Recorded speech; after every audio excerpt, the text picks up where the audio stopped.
Flight Sports TV, man. That's my dude. I rolls with him. You heard what the man said. It's Flight Sports TV.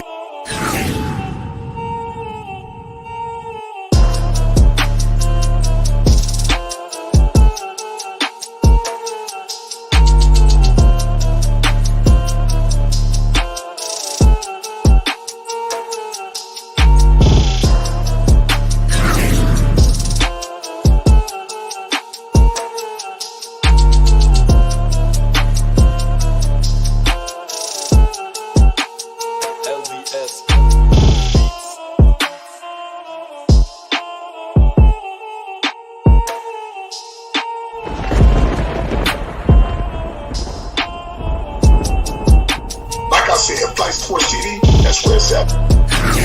Flight Sports TV.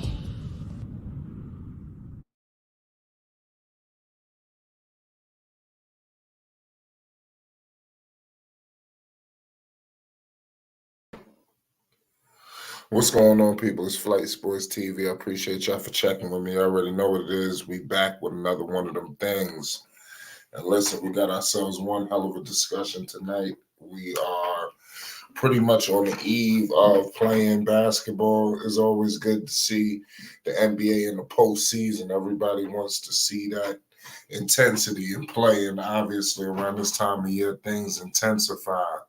Tomorrow, it's kind of crazy. You got the Lakers kicking things off, taking on the New Orleans Pelicans. This should be a very intriguing matchup.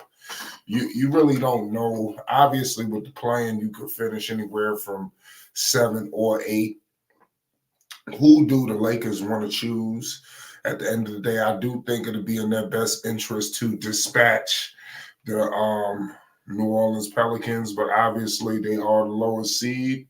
So they will be rolling up into New Orleans, and it's going to be an interesting game. LeBron James and company, they know they got to get the job done. They look like they're going to be playing and coming from behind like they did last time. Can they do what they did and obviously get back to the NBA Finals? That's going to be the million-dollar question. Or even get to the conference finals, where they got dispatched and it looked like it was a mismatch against the Denver Nuggets.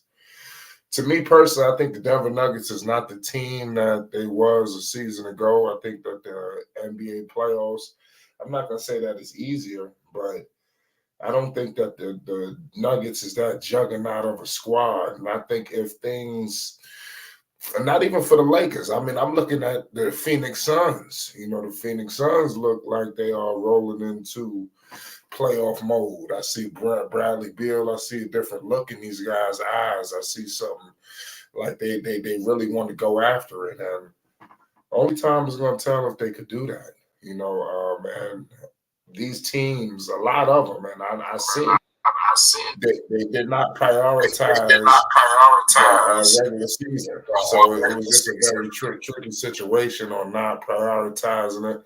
And now they are coming into the playoffs, and it's looking like they are just going to go full steam, guns blazing ahead, and trying to go after it. And let's see if that style. There's only a couple of teams that can play that way.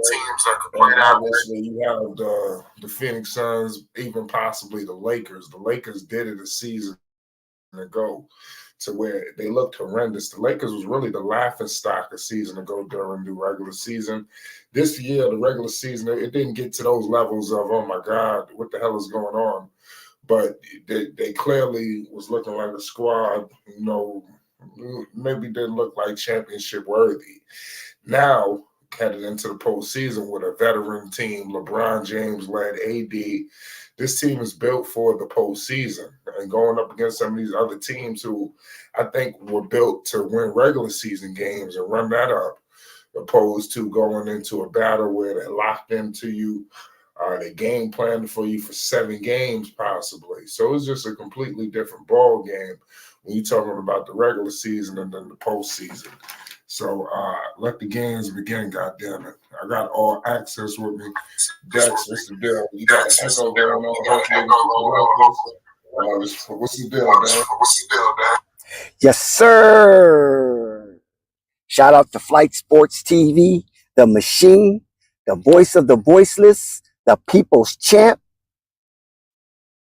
Check this out, Flight. We got some goodies. We got some goodies. We got some goodies. I couldn't wait for this moment, Flight. It's been a while since we have connected and our schedules has been congruent in Flight. Before I carry on, because I'm a little excited, let me finish the opening monologue. Shout out to Flight Sports TV, the machine, the voice of the voiceless, the people's champ. Ooh, that feels good saying that. Shout out to the panel as it reaches its premium peak. And shout out to the chat and all of its cacophony spewing out of the cracks and crevices of Flight Sports Block. And big ups to everyone pulling up to Flight Sports TV to witness this here extravaganza. I'm talking about the extended season, ES, baby. And I'm talking about NBA basketball at its finest, where you have to look across the terrain and see from the eastern shores all the way over to the western shores. And the land that intermediates these two bodies of waters, the Atlantic Ocean and the Pacific Ocean, is the United States of America. All eyes are descending on the United States of America for this basketball extended season series, starting with the play-in tournament and elevating all the way into the first 8 seeded teams from their respective conference to clash, Flight. And I'm talking about clashing at a magnanimous heat. So, before we carry on, please, don't forget the 3 stages, steps, and degrees into entering Flight Sports TV by hitting the like button, the subscribe button, and the notification bell, so you won't miss one iota of an exuberant experience, Flight. And salute to you, my man. Yeah, most definitely, man. Like I said, the Los Angeles Lakers, they got their work cut out for them. I think you got an echo going on, bro. So I don't know. Oh, I got an echo? Yeah. Let me find out. I don't know what's going on. Okay, I'll fix it. But pardon me, back to what I was saying, man, the Lakers against the Pelicans. But now, obviously, everybody's so caught up with the Lakers. Is there any chance that Zion and these guys can pull it out? I'm not going to rule it out, but I do think the Lakers around this time, they're going to flip the gear. I think the LeBron and company, they don't want to, pay the piper. In my humble opinion, I don't think they understand they can't. They have to make the playoffs, and the NBA understands that as well. So I do think they're going to get some help from the referees. The NBA, to be honest with you, the playoffs, they need LeBron James. It's just a better movie. It's a better show. And if there's a way to get them in, you get them in some way, somehow. Now, the problem is I think that they might want to stay the hell away from the Denver Nuggets. If I'm them, I mean, I would have loved to have seen the Lakers get Minnesota. I think Phoenix, you're going to see Phoenix. They're going to play. It's going to be like child's play.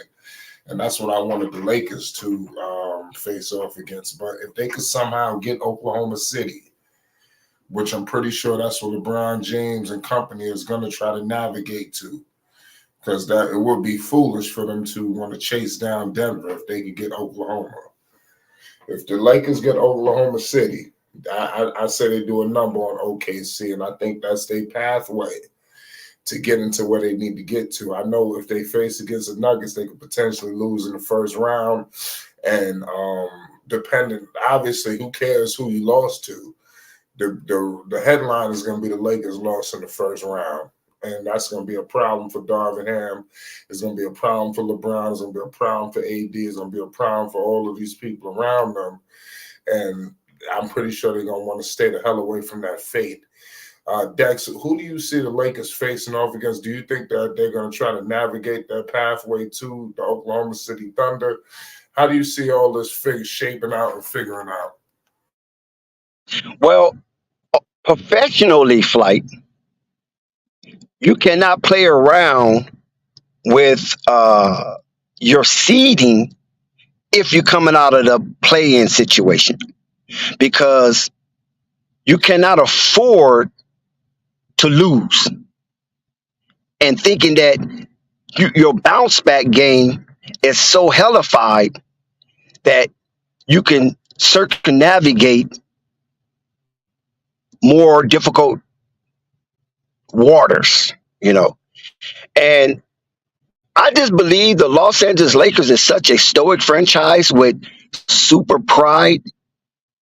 I don't think they will try to circumnavigate the playing situation and cause a big commotion by trying to dodge the Denver Nuggets in the first round.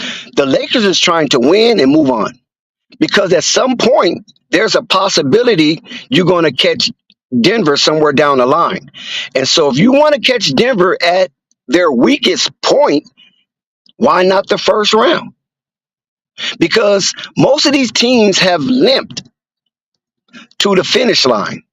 So there's really no fully healthy team, even though nobody's scratched from their starting lineup, but they're dealing with their angst and pains as well. So if you wait and try to circumnavigate around a situation and trying to put you in a more friendly, hospitable situation, it could backfire on you, Flight, and you can find yourself out in 2 games. So I don't think the Lakers are going to play around. They want to defeat the New Orleans Pelicans as bad as they did when they last played them. I mean, the last 2 times the Lakers played the New Orleans Pelicans, they have dealt the New Orleans Pelicans a death blow. So they need to try to make it 3 in a row against New England and move into the 7th seed and play who's ever in front of them for at least 4 games and up to 7 games, Flight. So basically, after they beat, hold on a second. So after they beat this squad right here, that means basically going to the next round, right? Yes, if the 7th and the 8th, right? The New Orleans Pelicans is the 7th seed, and the Lakers is the 8th seed. So either one of these teams win, they advance. Lose, they fall into the loser round, and they have to play one more game. So the only benefit for the Lakers is that they have 2 chances to advance into a playoff scenario. Right. Like I said, we're gonna find out. Like I said, the Lakers they doing their thing. Let's see if they're gonna flip the gears. But would you have liked to seen them possibly get to where Phoenix was at and get to Minnesota, or are you happy with the position they in right now? No, I really wish the Lakers was a number 1 seed so they could have home court advantage throughout the playoffs. But that is not the case. But, you know, choosing the lesser of 2 evils, just get into the extended season and fight like hell to continue until you get to an NBA Finals. And that way you have a 50% chance of becoming an NBA champ. Right. So if you Zion Williamson, right, it seems like everybody's writing New Orleans off, even though New Orleans is gonna have home court advantage. What version of Zion do we have tomorrow? You know, is he gonna become a superstar? Is he gonna take if the Lakers lose, do they get eliminated right then and there? No, they have. I remember I said earlier they have 2 opportunities Okay. to get either the 7th seed or the 8th seed. If they win, Okay, they so become like the I said, 7th seed. all right, and like I said, okay, if you're Zion Williamson and company, nobody believes you're gonna win. What do you Well, are I don't you know about concerned nobody. with the New Orleans Pelicans? Huh? I can't. I won't. I won't say nobody because the Lakers are only a 1 point favorite. and New Orleans is the home team. So that's Right. basically a pick'em game because it's seventh and eighth, And then like you say, you don't know what team is going to show up. Both of these teams have been fickle throughout the season. New Orleans have been as high as 5, and the Lakers has been as low as a non-qualifier. So both of these teams have their ups and downs. Both of these teams had their runs, and now the two most fickle team in the Western Conference is the Lakers and the New Orleans Pelicans. And we're going to see who gets out of this fickleness between the two. Now, it looks kind of dire for the New Orleans Pelicans based on the last two meetings they had against the Lakers. One was the in-season tournament, which was a blowout and a disappointing effort for the New Orleans Pelicans. And the last deafening blow they dealt to the Pelicans was just a few days ago. Now, could the Pelicans recover because they have their full roster at their disposal, or will the Pelicans wither under this dynamic franchise, the Los Angeles Lakers? So we know Anthony Davis has a grudge when it comes to playing his former team. And this grudge match elevates Anthony Davis' game. So if Anthony Davis can have a 27-15 game, I think the Lakers advance and the New Orleans Pelicans will fall down to the losing round and have another chance at the 8th seed by pairing up against the winner of Golden State and Sacramento. And they Right. will still have a home game. See, New Orleans' advantage is that they have 2 home games and 2 cracks at it. Right. Good call on that. But like I said, we're gonna find out how the Lakers navigate through this whole situation. In my humble opinion, they got their work cut out for them. Do you think that they could beat the Denver Nuggets in the first round? And how Of course. devastating would it be? Huh? Okay, I'm sorry I interrupted you, but I was just so excited to address this situation. But go ahead, Flight. No, I was just gonna say that. Do you think that they could beat the Nuggets? Because that could be a potential first round opponent. And how devastating would it be for them to lose in the first round, even though it's against the Nuggets? Well, losing to the Nuggets in the first round will be the best case scenario for LeBron legacy because you're going up against the defending champs who have home court advantage, first of all. So you got to go up to the ball arena, and that's a mile high, right? That's a mile high in the sky. And be able to compete against a team that is hungry to repeat. And Denver also have a backstory is because some people believe the 50-80 or the 52-80, something to that nature, got by and nobody paid attention to them. So they was able to skate through beating the Lakers, a worn out old Lakers, defeating and so-called old Phoenix, even though they gave away 2 games to Phoenix, and defeating in the first round the Minnesota Timberwolves, who were still wearing diapers. So Denver have this mantra about them that they want to prove that they are worthy and deserving champs. So the Lakers are not going up against a team, if they potentially play Denver, that they feel one and done and they're cool. I don't think that is the mindset of the Denver Nuggets going into anybody who match up against them in the first round. And if it so happens to be the Lakers, then that means the Denver Nuggets is going to be somewhat salivating and licking their chops based on the history of the Denver Nuggets and the Los Angeles Lakers in recent years. Like, What's the status of Anthony Davis? How's his health? Are you concerned He's about him playing. not being? He's playing. He's playing. Any concerns Whatever his with status is, he's AD? playing. So he's healthy.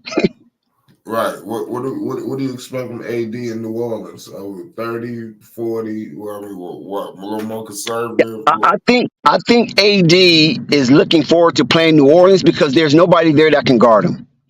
Dallas Tunis can guard him. Larry Nance Jr. can guard him. Anybody they put in the center or power forward situation cannot deal with Anthony Davis. He is too skillful and he is too android for the New Orleans Pelicans. So this creates a nightmare for Coach Willie Green and assistant head coach James Borrego to scheme up some kind of a defensive fortress to prevent Anthony Davis from having a record night inside the Smoothie King Arena. Right. Well, what version of LeBron do you think we're going to see tomorrow? More scorer, facilitator, or is it just too hard to tell? No, I don't think it's too hard to tell, Flight, because LeBron is one smart cookie, right? Listen, throughout the league in the NBA landscape, LeBron is known to be one of the smartest players ever to grace the parquet floor. So on this hardwood, I believe LeBron is going to do whatever it takes to get the victory to move on so they can nest themselves in a 7-game series, a possible 7-game series. I'm not with you. I'm totally there They with want to you. play the least amount of basketball possible, like because they're an older team. So they want to wipe New Orleans off the map in this 1-game situation for New Orleans and the Lakers. You know what I'm saying? So the Lakers have to be nuclear because I think the New Orleans Pelicans are very pissed right now on how they performed against the Los Angeles Lakers and all of the flack they are receiving from the boot, especially in the core of the boot, the French quarters. So if the New Orleans Pelicans want respectability coming out of the boot in that bayou, then they're going to have to defeat the Lakers and move up to that 7th seed and face the Denver Nuggets. Otherwise than that, I don't think the boot will have confidence, even if they win their second game or their second opportunity, and they play the OKC Thunder, them boys from the Red Clay, because the boys from the Red Clay been putting their foot up in the New Orleans Pelicans' butt this season. They have no answer for the OKC Thunder, the most Thundercats up there.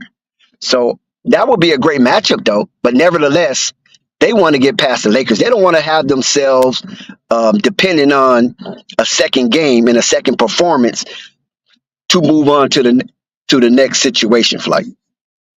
Yeah, potentially against Sacramento or Golden State, which won't be easy.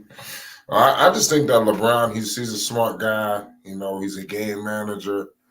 I just think he's going to navigate his basketball team to the Oklahoma City Thunder. I just think he understands. He's a smart, and I think that the Lakers ultimately do get that 8th seed and take on OKC, avoiding the Denver Nuggets. So if they lose tomorrow, I just think it's a part of the plan. I think that's really talked about internally. You don't think they're having these conversations? I mean, those conversations are probably scattered around, scurrilous throughout the locker room. You know what I'm saying? Who they prefer. But LeBron James is a 4-time champion, and he knows what it takes to go through a gauntlet like the bottom portion of the Western Conference. And then once you get out of that atmosphere, you got to go and play the big boys, the upper tier competition in the Western Conference. So you either start now or you start never. And I just think those are the points and principles that's going to be instilled in this version of the Los Angeles Lakers moving forward.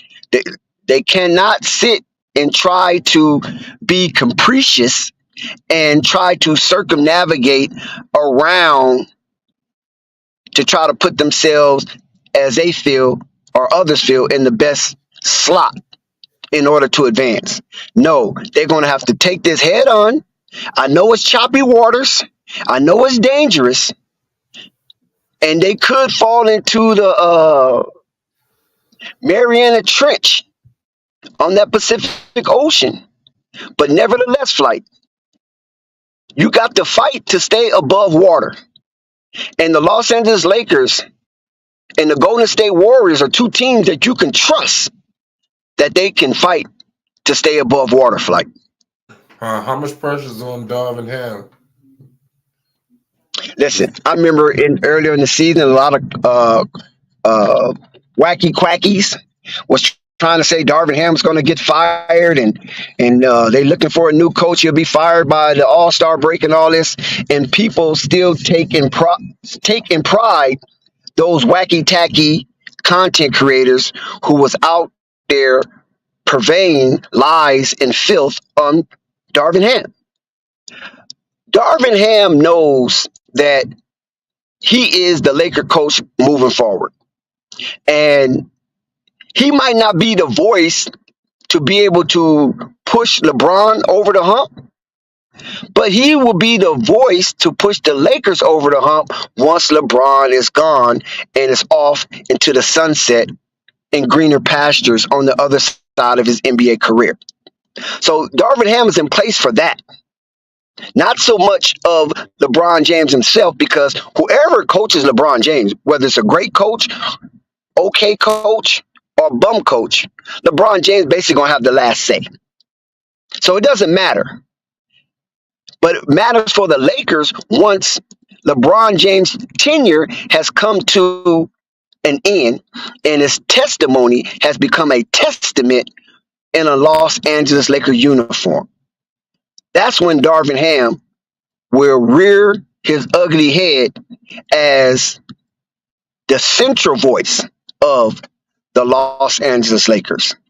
So regardless of all that fluff that people was talking about, Darvin Ham being fired, no, you should go back and challenge those content creators. They didn't erase those videos because a lot of them are blowhards and all they do is rant and rave with baseless banter.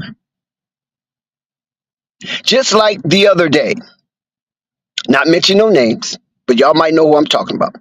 I went to a live and it talked about the Los Angeles Lakers, the NBA rigging these last games for the Los Angeles Lakers to avoid them from being in the worst case scenario.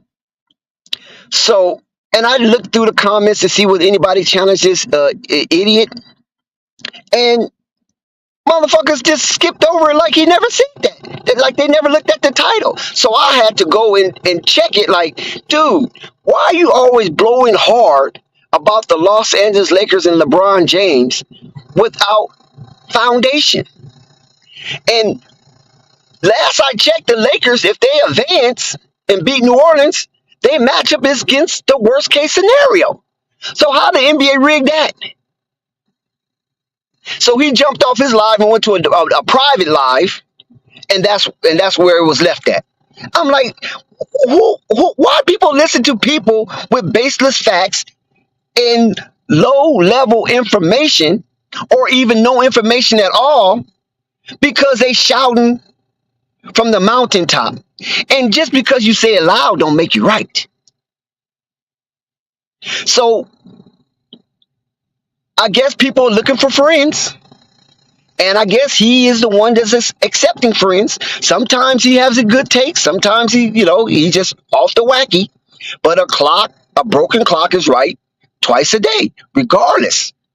You follow what I'm saying? So it just amazes me how there's so much hate against the Los Angeles Lakers, led by LeBron James and Anthony Davis and Darvin Ham, that people will spew out these spurious, contentless, baseless banter just so they can go through a trauma cycle and feel better about themselves. Like, Yeah, I mean, isn't that for all 30 teams? I mean, or you think the Lakers getting unfairly, you know, positioned in that manner? I think all teams is getting a little criticism Nope. like that. Nope. Like I have to disagree. It ain't all teams because all teams are not sensationalized. You know what I mean?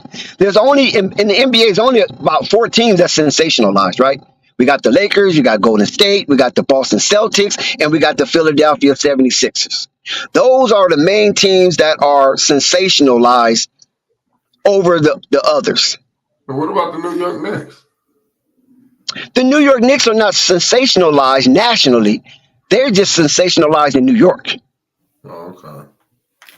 I Because, disagree with and the that. reason why, and this is the reason why, Flight, because you got to remember most media is based on the East Coast, right? So they're gonna talk their Knicks, but the Knicks fans, to some degree, waiting for the shoe to drop. Just like you, for instance, you get on here, you be excited, and then you come back on here talking about the Knicks. Oh, it's over for them, man. They got a Julius Randle. They ain't going nowhere. That is the typical fickleness of a New York Knicks fan. So that's why they're not sensationalized nationwide, mostly just in the tri-state area. Okay. I mean, if that's what you want to say. I understand where you're coming from. Like I said, the Lakers, they definitely one of them squads. Bottom line is they got a lot of pressure on them going into this postseason. They don't want to fall. And I just think that LeBron is going to position their ass to get to face the easier opponent. And I think it's in the Lakers' best interest. I think it's they got the pathway of getting to the conference finals if they can navigate this correctly. Now, let's see what happens. But Why I you could see. see? Okay, Flight. Hold on one second, because you keep using navigation as a Listen, epithet, and I'm catching I've you. been watching LeBron So James for a long you really time. believe the Lakers? Hey, Flight, you really think the Lakers will put their season on a seesaw just to avoid one team? Yeah, I do. I think that the LeBron is smart enough to manage the game. You understand, and get him and the Lakers to the Oklahoma City Thunder. I think is in their best interest because I think the Lakers could beat Oklahoma City and possibly a sweep or 5 games. But if they go You don't against the think New Nuggets, they Orleans is could feeling the possibly same get way? swept. Huh? But Flight, you don't think New Orleans is feeling the same way? Yeah, but I think that New Orleans. You possibly, like I said, you right. You got a point there. But let's just see how it goes because I think that the Lakers would be better if they was in the eighth seed. So I think it might position them to take this a little harder. Go take the harder route and maybe even go into the next round against the other teams and then take the victory there. So they can Okay, secure a Flight. matchup Hold against on one second. Oklahoma City. Flight, let me slow you down just a second. You Okay, got Los you Angeles, right? overreach. Well, no, I'm gonna put it in order. I'm gonna put it in chronological order. You got the New Orleans Pelicans, you got the Los Angeles Lakers, you got the Sacramento Kings, and you got the Golden State Warriors.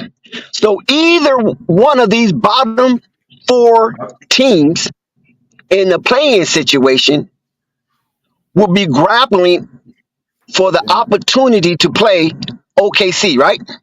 You're right, but I think the Lakers are the better team out of the bunch.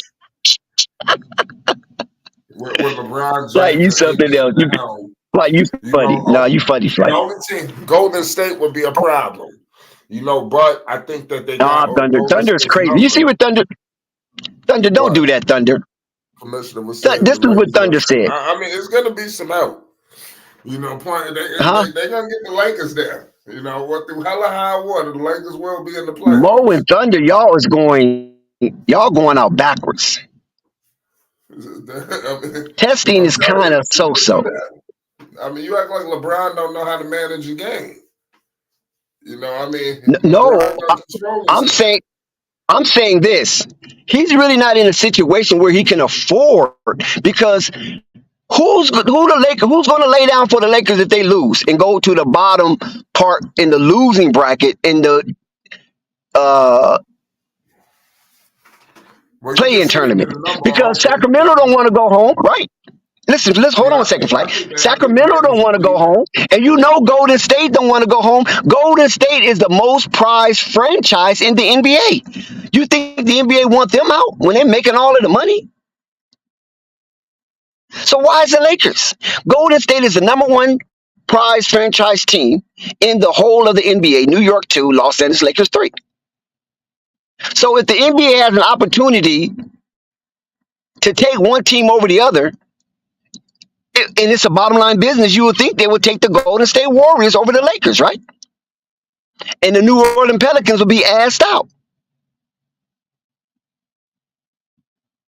It's So possible. why would the Lakers play with that? You get my point now? That's why I don't believe the Lakers would want to play seesaw with their season being in a playing situation. Because the last time the Lakers was in a playing situation, they won their games and moved on.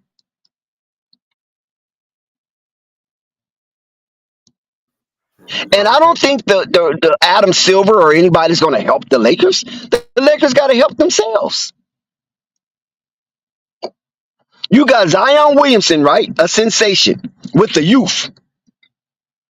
And people want to see Zion emerge, especially when he was playing without Brandon Ingram and a couple of times without CJ McCullough. So they want to see Zion Williamson emerge to be in a playoff scenario. Hell, the play-in tournament was invented based on Zion Williamson to play in a postseason situation. So let's not forget that. Golden State,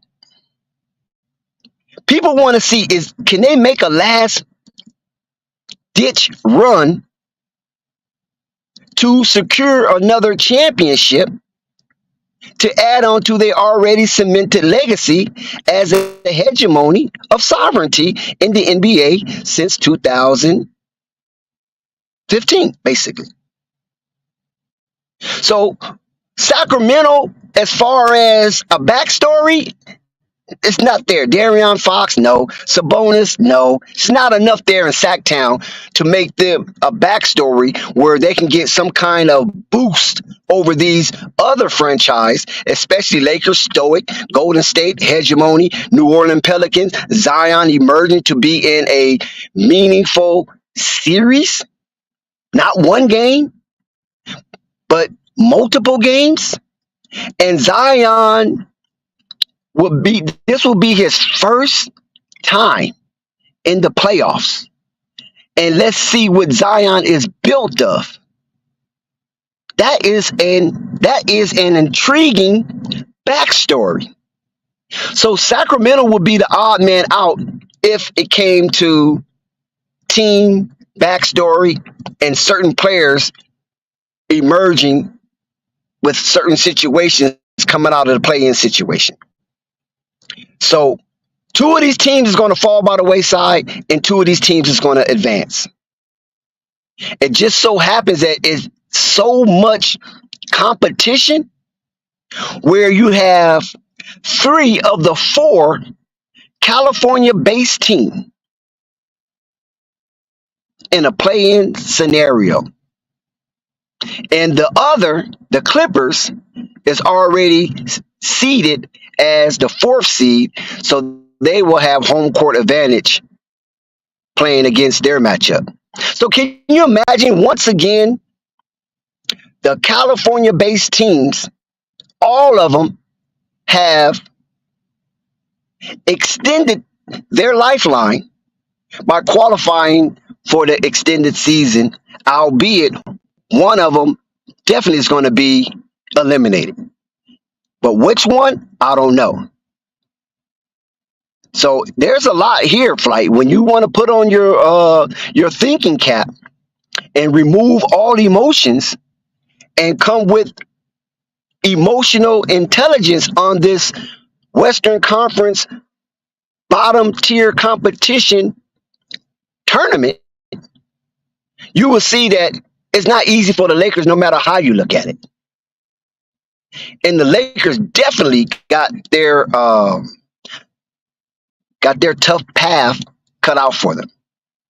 So whoever coming out of the play-in situation flight, it's going to be tough. And a lot of people trying to underestimate the OKC Thundercats, them boys from the red clay.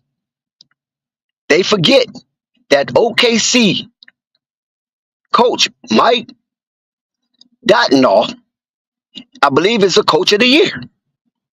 And Shea looks like he might be the MVP.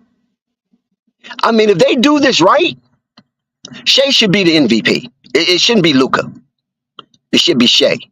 He should be the MVP. And so now you have a team that's fighting for respectability in OKC by having a coach of the year and the MVP. And you know what comes with the MVP? You're going to be first team NBA.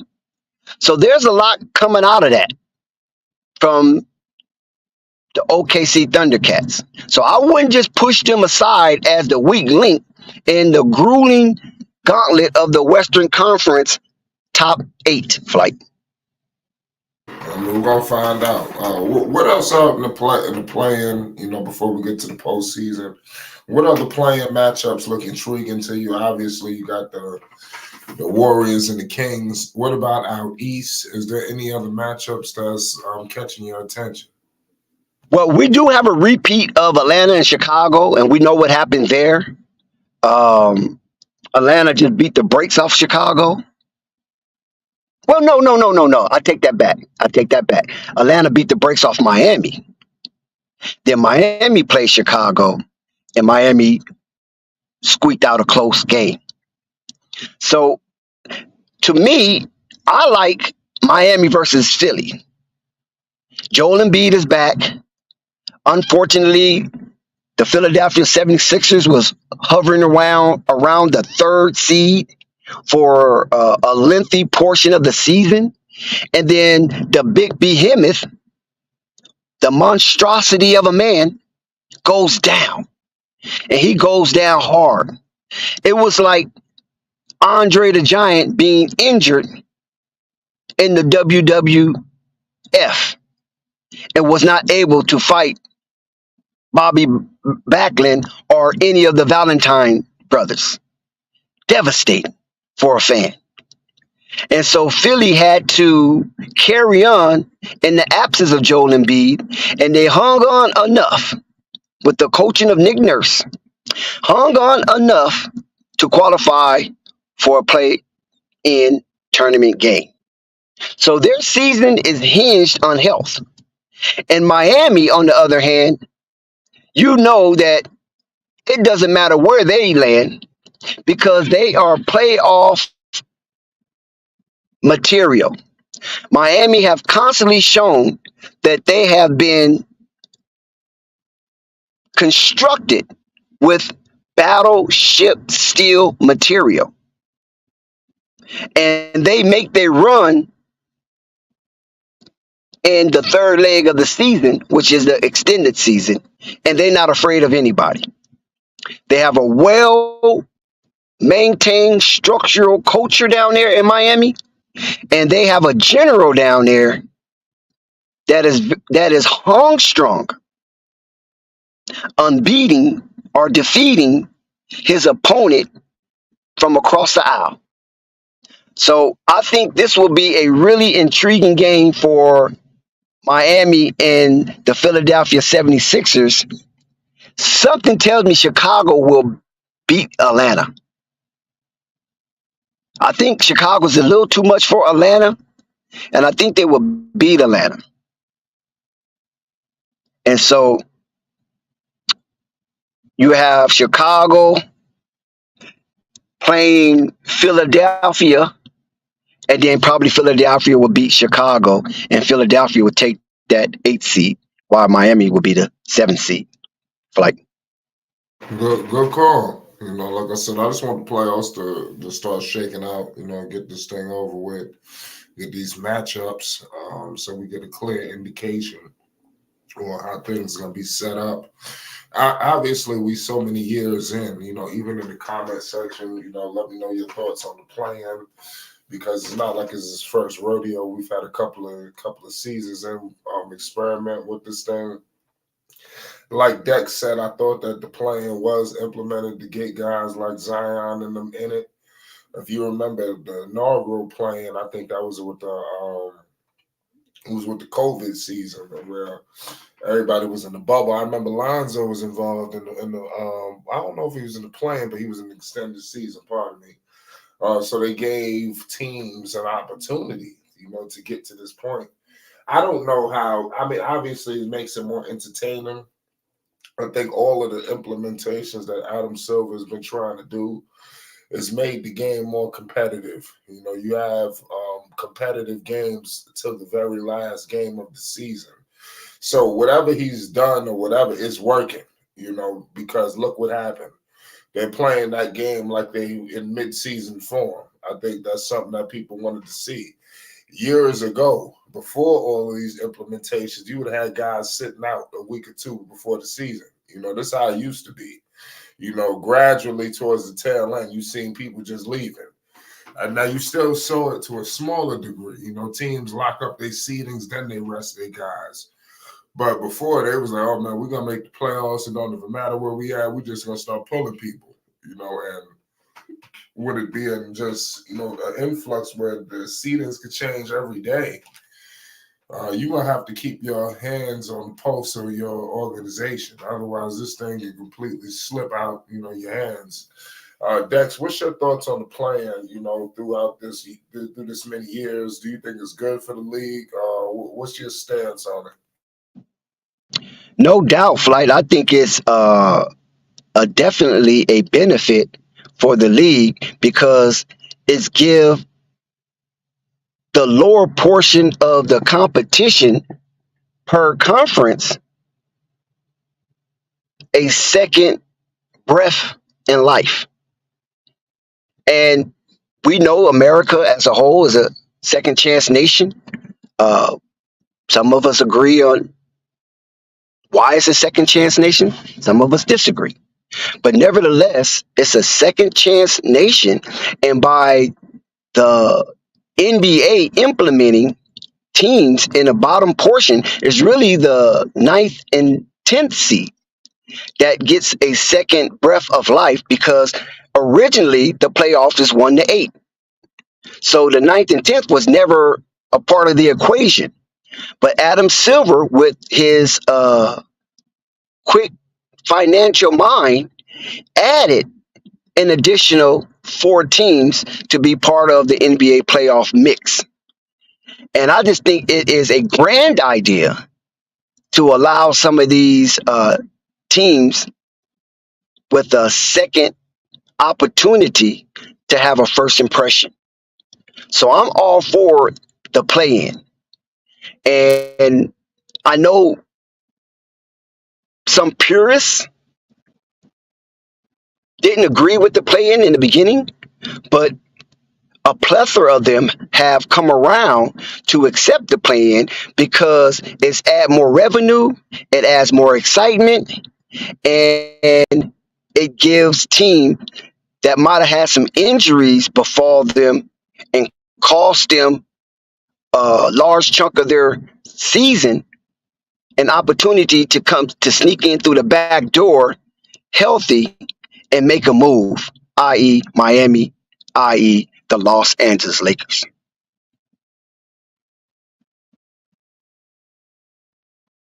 Yeah, good call on that, Dex. The Lakers, they got a lot of, got their work cut out for them. They got to roll their sleeves up and get ready. We are moments away, like I said. Tomorrow, we're 24 hours away. We do have playing action. It's going to be do or die, in my humble opinion. The Lakers, they know they got to get to the postseason, no matter what it is, whether it's 7 or 8. It would be devastating if they completely miss the postseason. So wherever the hell they're at, they got to make sure that they secure a seeding, point blank period. You can't allow the whole entire postseason to slip completely out your hands. Do you think there's a chance that they completely miss out on the postseason completely? What do you think? I doubt that. I think that's a long shot. You said who miss out? Do you think the Lakers is a chance the Lakers could completely miss the postseason, or you think that just won't happen? I don't think it would happen to from the teams that are left in the play-in tournament, because you got Golden State, you got Sac, and Lakers kind of wrestled with Golden State. But the Lakers, man, they choke when they play Sacramento. Sacramento seem to have the pulse of the room when these two teams are clashing in a small space. So when they get on that rectangle hardwood, the Sacramento Kings just seem to have their way with the Lakers. But the New Orleans Pelicans and Golden State, the Lakers have a grandiose chance to get past them. But the Sacramento Kings will have to come to crypto.com arena if they get by Golden State somehow, some way, and the Lakers fall to the Pelicans. I think the Lakers might get Sacramento this time around. But during the course of the season, when you have these one-offs, the Sacramento Kings has reigned king over the Los Angeles Lakers, and as a Laker fan, it is unfortunate that I have to witness the purple people eaters of the NBA just demolish the purple and gold from Southern California. Right. Well, what about some of the other people on the Lakers? What's up with Reeves? Obviously, I felt like it was a fall from grace. It seemed like people thought Reeves was going to the All-Star game and all this shit. What about some of the other role players? Who has to step up outside of AD, LeBron? Who you looking at to propel the Lakers? I think the whole team, but when you look at the Los Angeles Lakers last outing against the New Orleans Pelicans, the same team they're going to play in the play-in tournament, the Lakers won that game running away, right? And it was at the Smoothie King. So the Lakers are still there. They didn't leave. And they're just waiting for the next opportunity to go after the Pelicans. In that game, C.J. McCullough was a high scorer for the New Orleans Pelicans. And Anthony Davis, which is commonplace to be the high scorer for the Los Angeles Lakers, but you had every starter of the Los Angeles Lakers, Rui, LeBron, Russell, Reeves, in double figures. And Reeves had a very efficient night, only playing 29 minutes flight, and he was 8 for 12 and 3 for 7 from the three-point line. So Reeves is not afraid of the New Orleans Pelicans. So you ask me about Reeves, I'm saying Reeves is going to continue to do what he do because they have nobody really on the New Orleans Pelicans that can guard him. Because Herb Jones has to pick his poison, right? And Herb Jones is going to have to guard LeBron James. So you're going to have D'Angelo Russell, Reeves, you're going to have Spencer Dinwiddie, and even Gabe Vincent to some degree, able to turn the Pelicans' backcourt into mincemeat. Because C.J. McCullough, he won't blow on the fly. So this is really a bad matchup for the New Orleans Pelicans. And Zion Williamson, if you push him hard enough, which Rui have and LeBron James took Zion Williamson, they smothered him to only 12 points. Brandon Ingram, 13 points. I don't know if that will continue, but it seemed like when you breathe on him, Herb Jones had a good game. Valanciunas, 2 points. I mean, how can you beat the Lakers with Valanciunas, the center, having 2 points? Yeah. And nobody shot 20 shots for the New Orleans Pelicans. Nobody shot over 20 shots. C.J. McCullough shot 19 times, and Zion Williamson and Herb Jones shot 13 times, and there was no other Pelican players with double-figure shot attempts. So that's going to be difficult. Zion only had 5 free throw attempts. You cannot beat the Lakers when your most aggressive player, Zion Williamson only goes to the line 5 times. That can't happen. You just can't do that. So the Lakers shot 94% from the free throw line, and the Pelicans shot 78%. And the Lakers only have 4 more attempts at the free throw line, 18-14 against the Pelicans. So the game wasn't decided at the free throw line because that's only 4 points. They lost by 16.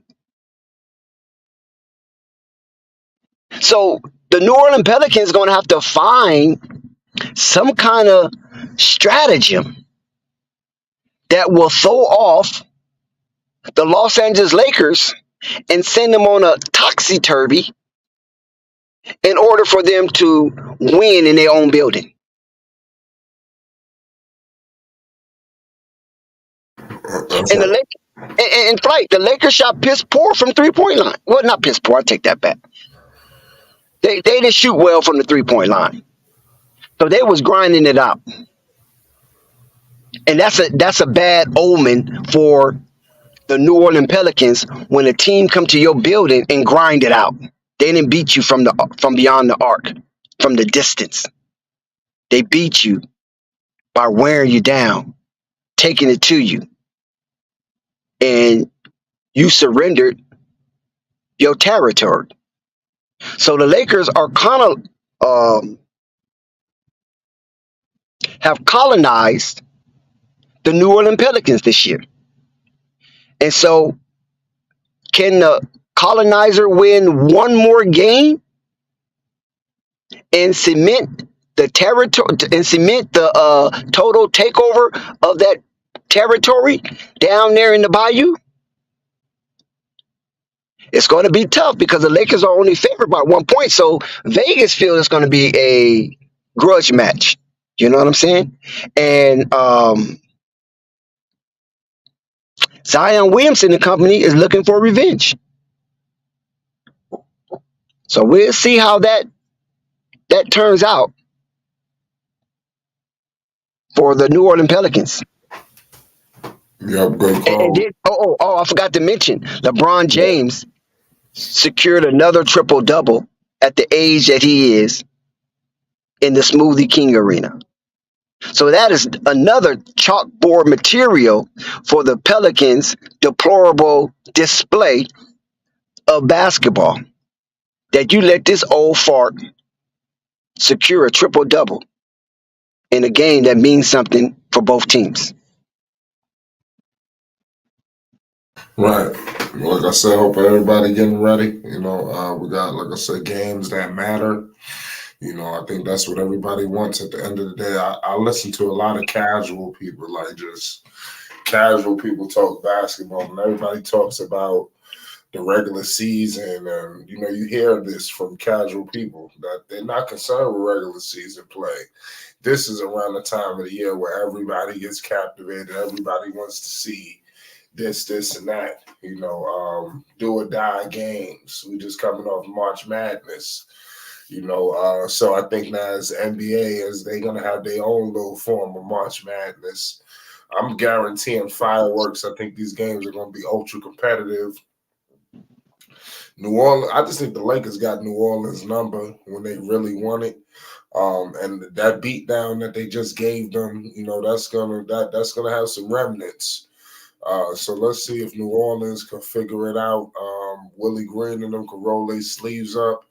But going up against this veteran basketball team, man, it could be a complete avalanche for them. You know, so, I mean, I'm very excited. I hope everybody is. Put your picks down on who you got, even if it's New Orleans. Zion, he has to go out there and say, I'm going to be the best player on the floor. And I think that's the key to New Orleans. And I think that's going to be a horrible thing. A hard thing to do. But I think if that's the pathway, Zion has to be, he got to be the second or third best player on the floor, period. And if he's not, the New Orleans have absolutely no shot. They're going to need a big game out of Brandon Ingram. You know, so a lot of CJ has to step up. So, I mean, the New Orleans has the pieces to get it done. Let's see if they can mix together a little concoction and get the job done for themselves. Only time will tell. But we do have a game tomorrow. The plan is to cover that, so make sure if you around to pull up. There's a lot of good politicking going on, so we're getting geared up, and I'm very excited for the playoffs. There's a lot of matchups. I'm looking at that Clippers Mavs series. That my eyes is all on that. You got so many good matchups, but we need the play-in to get concluded to really analyze the playoffs. So that's why we got to take things one step at a time. Here comes playing basketball. You got West Coast, then you go into the East. So just everybody buckle up, and basketball is getting started, man. This is an exciting time of year for everybody, diehards, casuals, basketball fans. And put your team down who you got taking it all. The Knicks, they secured the number 2 seed. Now let's see. I think they're going to be in for trouble no matter who they face. That's why people in New York ain't too enthused about getting number 2, because you could possibly face Miami with a Julius Randle-less squad, maybe even Joel Embiid. All of that just smells doom and gloom for a Knicks fan. But we ain't going to get all into that. But it's just so many. I say that to say that the matchups this year is going to be lovely. I'm expecting the Suns to annihilate the Minnesota Timberwolves. I expect this, the sweeps of 5 games. It all depends on the intensity of Kevin Durant. If Kevin Durant want to step on them, they can sweep them. Because I'm looking at Bradley Beal. He ready to take some out. Booker, he getting in that mold, so there's a lot that I'm seeing, and it gets contagious, that intensity, that look in these guys' eyes. This is why everybody loves this time of year, and we at that time of year, and the games start in less than 24 hours. So everybody buckle up and get ready. Now you already know it's Flight Sports. Dex, anything else you got here on this game, man? Let get people buckled up. I'm sorry, Flight. Would you repeat that? I said that you got anything else on this game? Get anybody pumped up and buckled up For any particular team? Well, obviously for the Laker game, for just the playing in general. Well, okay. Yeah. Well, I think I spewed enough on the Lakers. I don't want nobody to think I'm going through some trauma cycle when it comes to the Lakers. So I can spread the wealth across the NBA terrain. We kind of overlooked over in the Eastern Conference, where Saturday it's going to be a showcase flight, and I believe the matchups that are etched in stone in the Eastern Conference thus far is Indiana versus Milwaukee. Indiana will have to go on the road. Oh, excuse me, that's Sunday. Saturday matchup is Orlando and Cleveland. Now, Flight, I don't know if you remember this, but we did an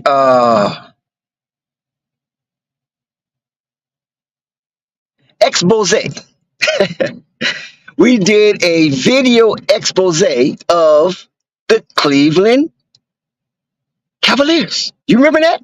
When we talked about the land a little bit, and I said, which aged very well, that the Cleveland Cavaliers is my dark horse.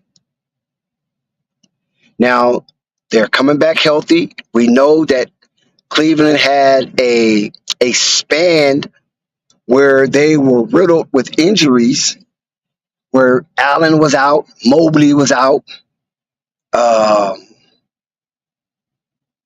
Garland, Mitchell. So they also had a topsy-turvy type season, but they was able to hold steadfast and secure, the 4th seed? I think Cleveland secured the 4th seed, right? Because I think Orlando is the 5th seed. Milwaukee is the 3rd seed, right? No. That's not it. Milwaukee is a 5th seed. Oh, Flight, help me out here. Is Milwaukee the 4th seed or the 5th seed? No, Milwaukee's the 4th seed. Cleveland is the 3rd seed because New York is the 2nd seed. So Orlando have to be the 6th seed because Orlando qualified for the playoffs. Or is Milwaukee the 3rd seed and Cleveland? Yeah, it's Milwaukee, right? Milwaukee is the 3rd seed because Indiana's a 6th seed, I believe. And Cleveland and Orlando is 4th and 5th, respectively. So Cleveland finished in the Goldilocks zone.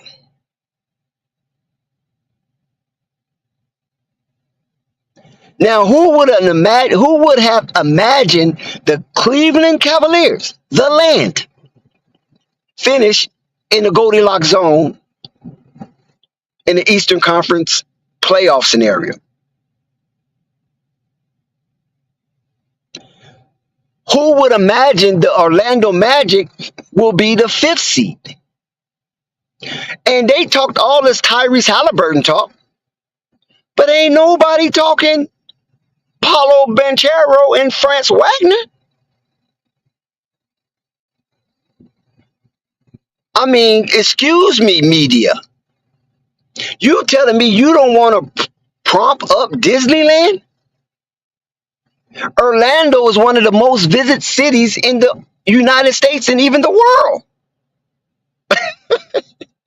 And you won't pump that up, or you feel that you don't need to because the tourist industry in Orlando is blooming. I mean, Nickelodeon, Disney World, Fantasy Island, all that stuff down there. But they're not playing in Orlando. They're going to be playing up north in Cleveland.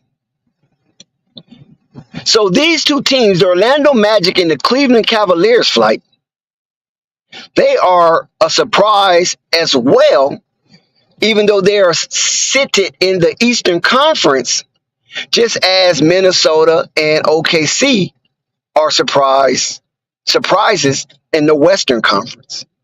So I think this matchup would be somewhat intriguing. I know the media is overlooking the matchup with the Cleveland Cavaliers hosting the Orlando Magic. The Orlando Magic is a young team, so they feel the Cleveland Cavaliers will wipe the floor with the Orlando Magic. But the Cleveland Cavaliers is kind of young themselves. They only got a couple of veterans. Everybody else on that team is fairly young. So this should be a nice matchup of who's going to elevate their standards into the future. We know neither one of these teams have been calibrated to win the Eastern Conference, but there is a possibility that the Cleveland Cavaliers can represent 50% of the Eastern Conference championship matchup. And it looks like it could be against Boston unless they slip up. But I just think Milwaukee will be one of the surprises because people are clamoring against Doc Rivers. They're saying he's a relic of the past. He's a dinosaur, and he needs to be shot and put out in pasture. Figuratively, that is. And Doc Rivers doesn't understand how to amalgamate Giannis' skill set with Damian Lillard's skill set. Now, I'm from the side of Doc Rivers got the team at the halfway mark, and he'd have to basically figure out and implement his system. He's still working off Adrian Griffin's system because that was implemented through training camp and the off season coming into this season.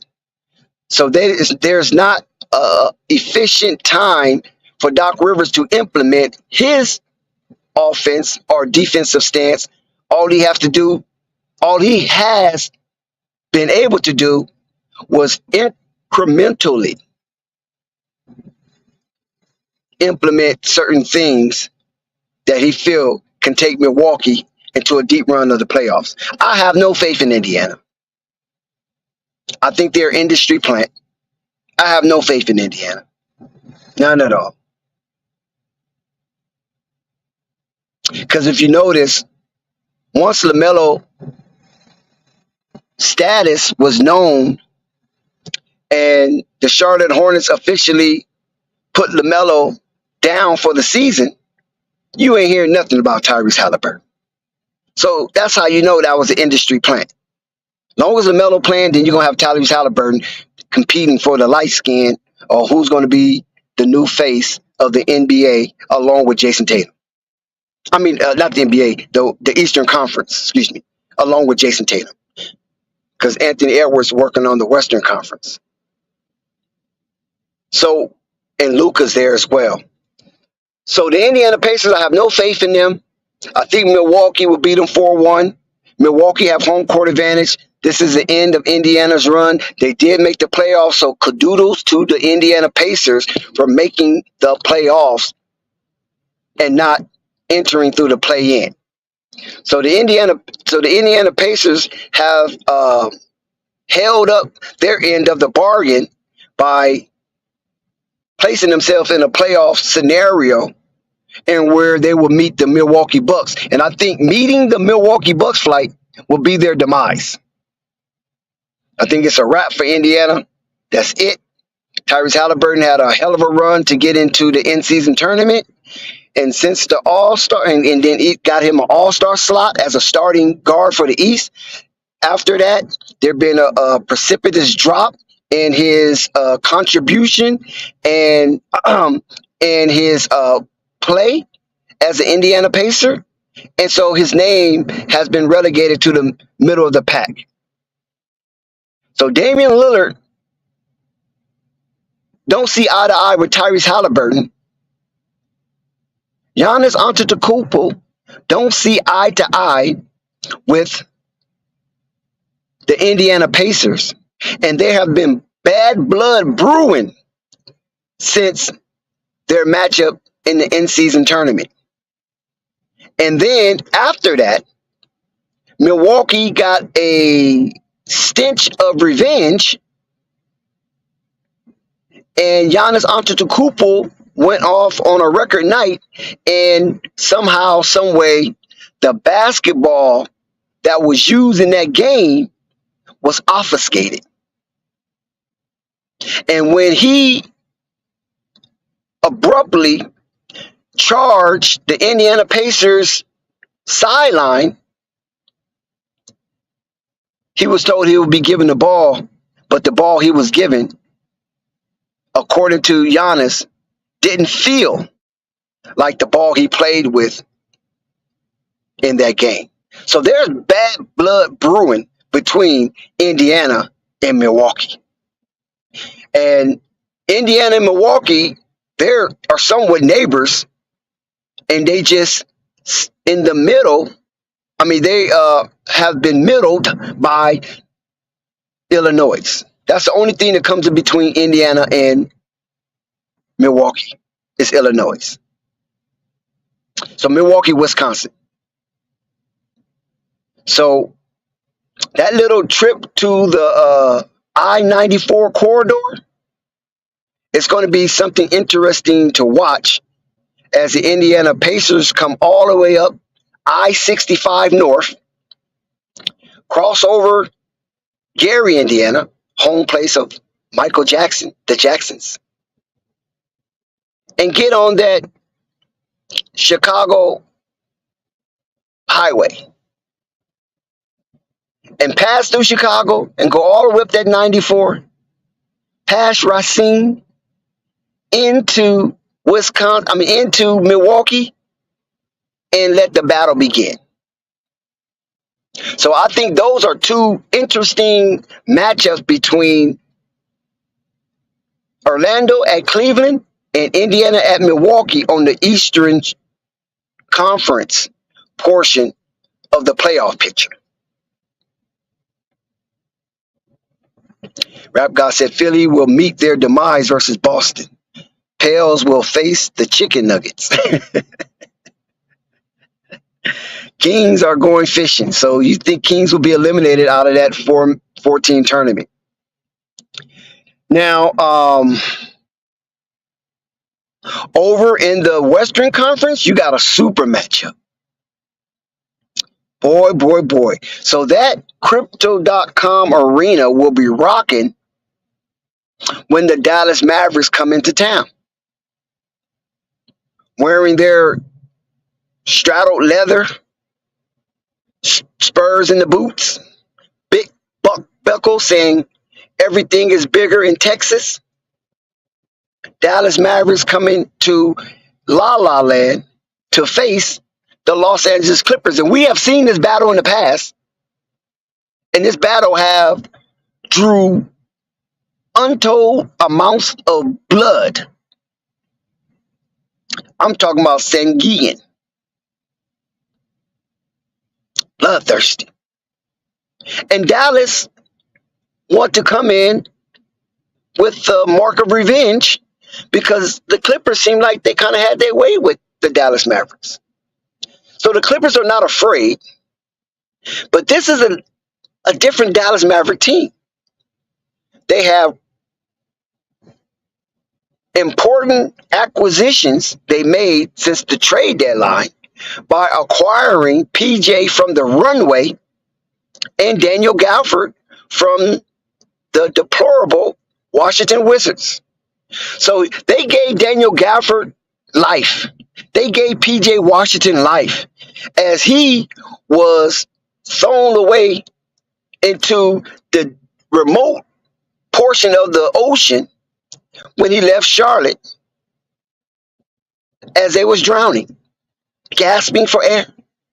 So PJ jumped off of that ship and dove headfirst into an ocean and swam his way to Texas from the Gulf of Mexico.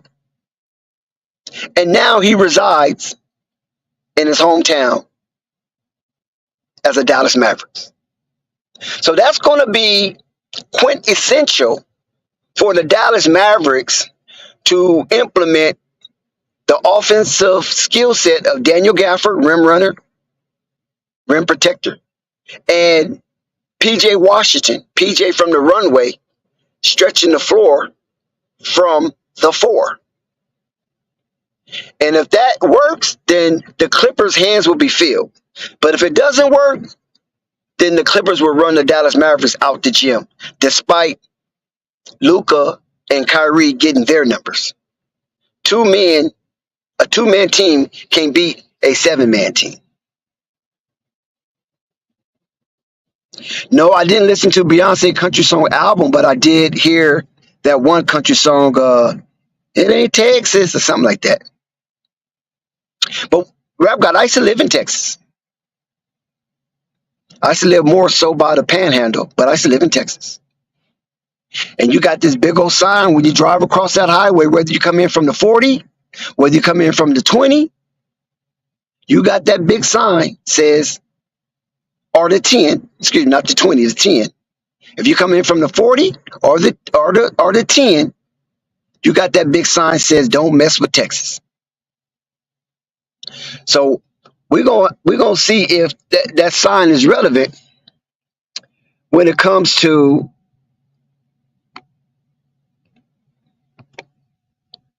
the playoffs. Please subscribe to Flight Sports TV, hit the like button, and leave a comment. So yeah, everybody, please hit that like button. It is crucial to get the stream back into the algorithms. We have been off for a while as far as live streaming, but Flight been very busy dropping his videos. So if you were waiting for the live stream and you missed out on the opportunity of some of the great content he dropped in 8 minutes, please go visit his treasure trove down there in the vault of Flight Sports TV and give it a like, comment, and engage yourself with some of the topics that might interest you that you didn't know that Flight had available down there. So y'all go check that out. Hit the like button. Share the stream if you want, because you know we always drop good content. We know the stream will elevate in the replay. So just make sure if you are here, hit that like button and stay engaged with us as we talk more playoff basketball. And I think it's crucial. I think it's really, really crucial that the New York Knicks don't have a difficult first round matchup. And the reason why I feel it is crucial for the New York Knicks to not have a difficult first round matchup is because they don't have the reinforcements that they would have if Julius Randle was available. Shout out to Mike Morgan. So it is very crucial that the New York Knicks have a favorable matchup because they will be at home. And I think this is the first home series for the New York Knicks in a while, if I'm not mistaken. Because I think last year Cleveland had home court advantage. They was 4 and New York was 3. I mean, New York was 5, if I'm not mistaken. So the New York Knicks having a high seed, only Boston tops them in the Eastern Conference, that they need a favorable matchup coming out of the play-in situation. And the only favorable matchup I see for the New York Knicks will be the Indiana Pacers. No, Indiana's not in there. Excuse me. I'm talking out my ass now. Pause. Oh, will be Atlanta or Chicago. Anything other than Miami in Philly, because Embiid is back. And I don't know the health of Mitchell Robinson, but there's nobody there in the restricted area to prevent Embiid from having a record night. Who can hold off the monstrosity of a man, the big behemoth? Who can hold him off in a New York Knicks uniform? There's nothing in purple and orange that can do anything with Joel Embiid. Joel Embiid by himself can slump the Knicks.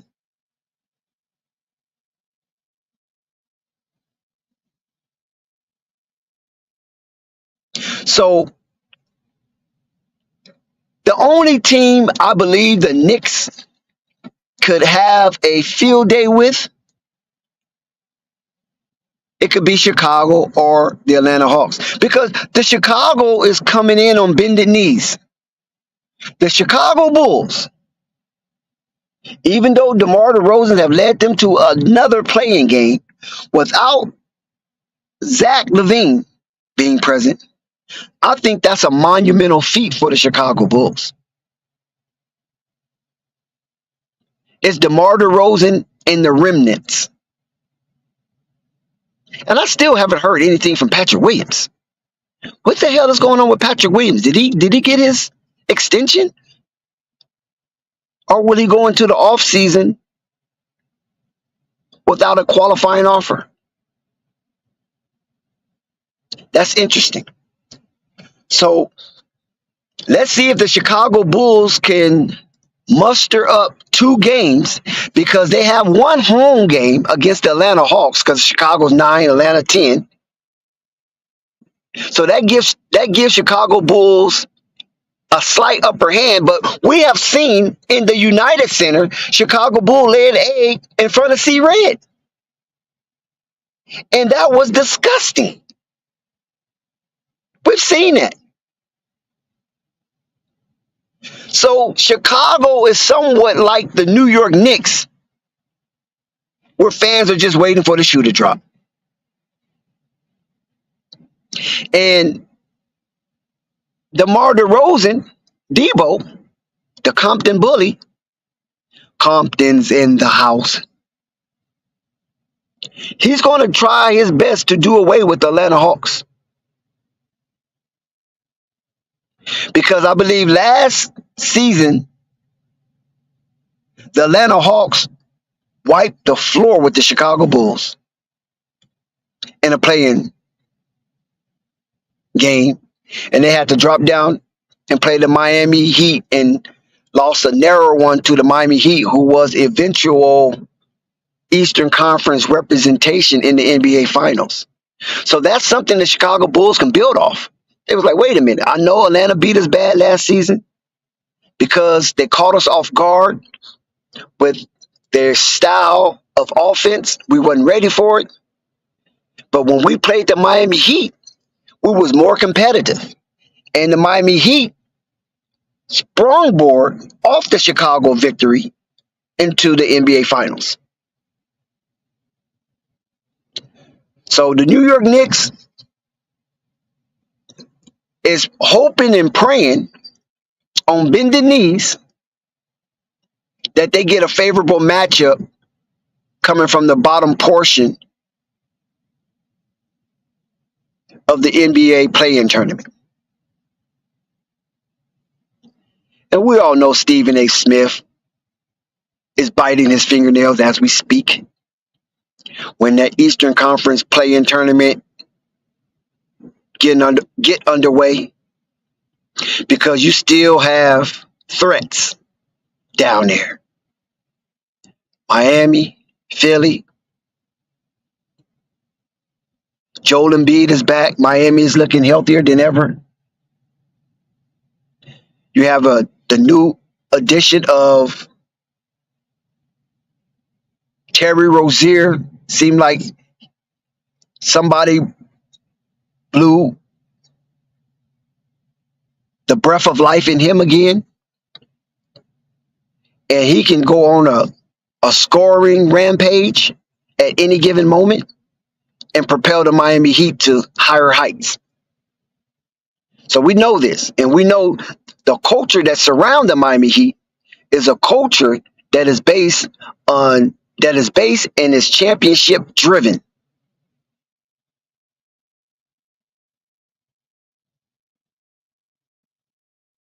So we're going to see what the New York Knicks have to deal with very soon. In a couple of days. Whoever wins that game or the matchup between Miami and Philly, because Miami got to go on the road now. They got to go into the city of brotherly love. And the Philly fans are very inhospitable. They do not welcome you with open arms. They're nasty. They're disgusting. They're parasitic. And they are proud of every despicable adverb you can throw on them. And they definitely, up there in the city of brotherly love, will be the antithesis of what brotherly love means when the Miami Heat walk through those corridors. It will be like the Liberty Bell crack all over again. That will be the thunderous hate hurled towards the Miami Heat. And they are hoping the decibels be so loud that it reverberates through the bones and soul of the Miami Heat staff and players. This is the environment that the Philadelphia 76ers wants to create under the dictates of Nick Nurse.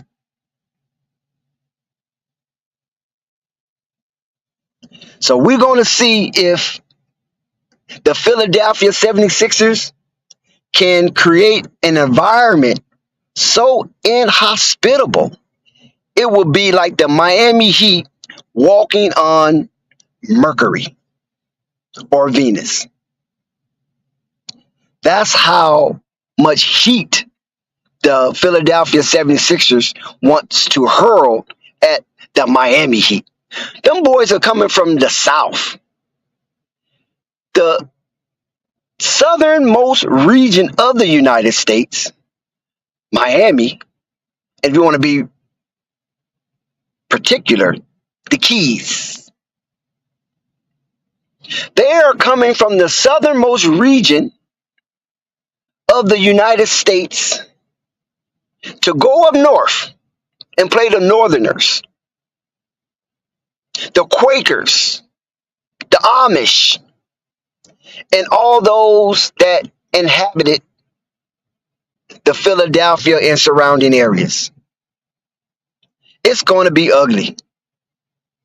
And we're going to see if the Miami Heat can survive the encounter going up to some of the most nastiest fans or fan base in all the sports. And that's the Philadelphia fan base. I mean, they booed Santa Claus for crying out loud. And they also booed Beyonce. Do y'all remember when the Philadelphia 76ers fans booed Beyonce? Black excellence. Are you kidding me? Where they do that at? You boo Santa Claus and Beyonce? Oh my God. In a lifetime? Philadelphia ain't nothing to play with, man. Illy Philly. So that's going to be interesting right there to see that matchup and to see who comes out of that and survive the pounding on the hardwood between these two teams. And the winner gets the New York Knickerbockers. What a prize! You have an opportunity to get a weak number 2 team who is not at their full strength. And this is why we don't get the raving and ranting and buffoonery banter from Stephen A. Smith, because it's a possibility that the New York Knicks do not make it out of the first round after having a vigorous season, sustaining themselves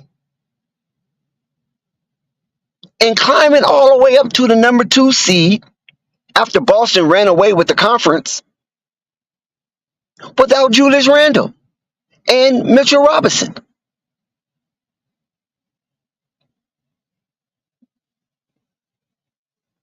So that in itself is a magnificent feat.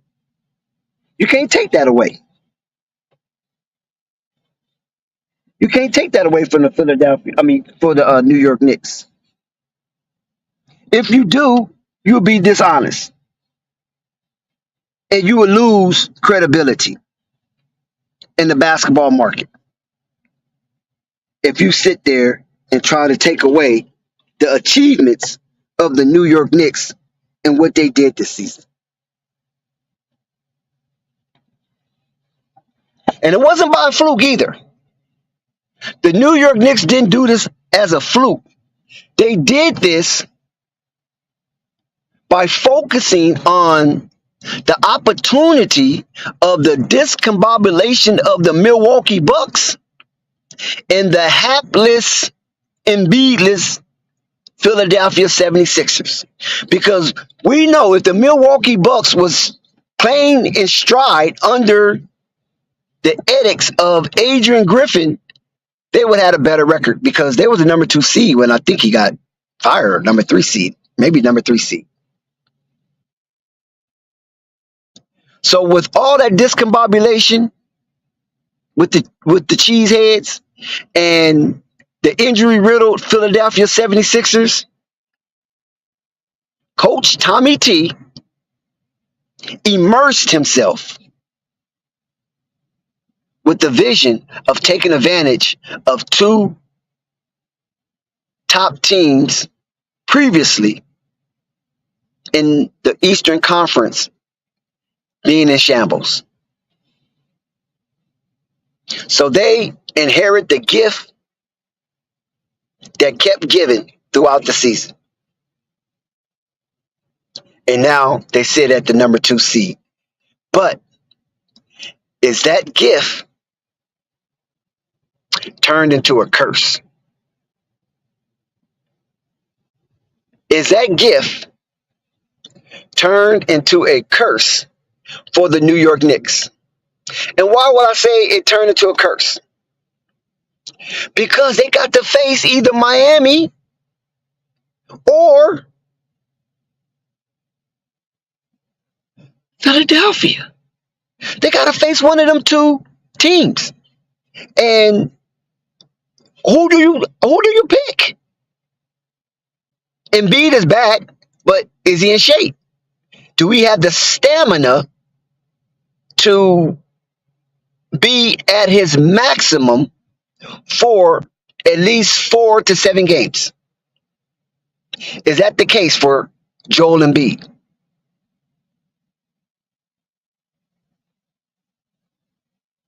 When you go to Miami,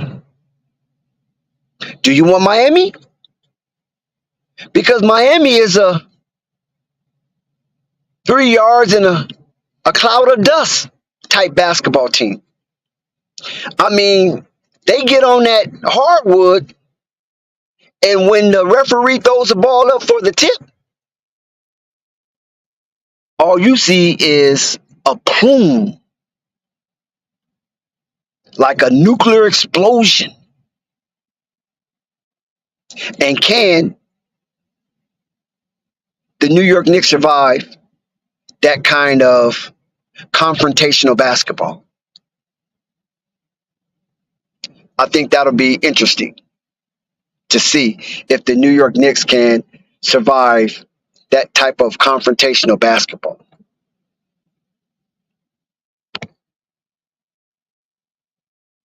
Shout out to Big Relly. Well, listen, Big Relly, Jimmy Buckets don't have to prove me wrong. I'm already in on Jimmy when it comes to this time of the year. You know, you don't see Santa Claus no other time until December, right? Until when that snow starts falling, according to the legend. So all year, your mind is fixed on other things until December, and then Santa Claus come with his bearing his gifts. Jimmy Buckets is that Santa Claus in the NBA. When I go and try to put a wager, and I see Miami and who they're playing, if there's nobody there that could interfere with Jimmy Buckets, salute, man, 9,000. I'm putting my money on Jimmy. I don't care if he's on the road or at home down in South Beach. So I wanted to elaborate on the New York Knicks scenario being at the 2 slot in the Eastern Conference, and whereas they have the potentiality to play Miami or Philadelphia. Because the winner of that matchup, even though it's in the city of brotherly love, a very hostile environment, the winner of that matchup, ladies and gentlemen, plays the New York Knicks. So you win one, you go up. And the New York Knicks is waiting on you in the Eastern Conference. So I'm glad that you have both teams in Florida representing the extended season. We know we can put our trust in Miami, but when it comes to Orlando, Paulo Banchero and Franz Wagner being led by the dictates of Jamal Mosley, and I met Jamal Mosley, good man. and he got the respect of his peers. I didn't really know who he was. All I knew, he was a black head coach. And then later I found out he coached Orlando Magic. Because I didn't know who the guy was. I just heard somebody say, "There go Jamal Mosley." And I was like, shit, they point to him. He must be somebody. Let me go and holler at him. And he was very ingratiating. Unlike Tom Thibodeau. Yeah, you little weird looking freak, Tommy T. Tom Thibodeau looked at me like if I was some dried up dookie. When I went over there, because I went to his brother, because he got a brother that looks similar to him. He's just taller. I went to his brother, and he said, go around that way, and because he's going over towards the bench. And I went around that way, and this man looked at me like if I was dried up doo-doo. He had nothing. He didn't want nothing to do with me. And this was no New York Knicks game. This was the Summer League. This was the year that Obi Toppin was a rookie. I mean, not a rookie, second-year player. Because he didn't play Summer League his rookie season. Obi Toppin was a second-year player, and he was on the Summer League team. Iman Quickly, all them dudes was playing on the Summer League team. So I wanted to go say some choice words to Tom Thibodeau, and this little gremlin, no-neck looking freak looked at me like if I was dried up doo-doo. So I said, oh, okay. He's one of them type of coaches. I was like, all right. So from that point, on that day, I just was watching him. You know, because Summer League is like a meet and greet type atmosphere, right? You get a chance to meet the players. You know, you talk to coaches, GMs, and I even talked to the Sacramento King owner. It was just a festive weekend. And this dude coming in with a serious mug, like this was game 7 of the NBA Finals. Like, dude, half of these dudes that you're looking at, you ain't gonna even, they ain't even make your team. And you being a off-standish type individual in a fluffy environment like Summer League competition? Are you serious? Right? So that's how I feel about Tom Thibodeau. But it doesn't take away that he is a hell of a coach, and he's a former coach of the year.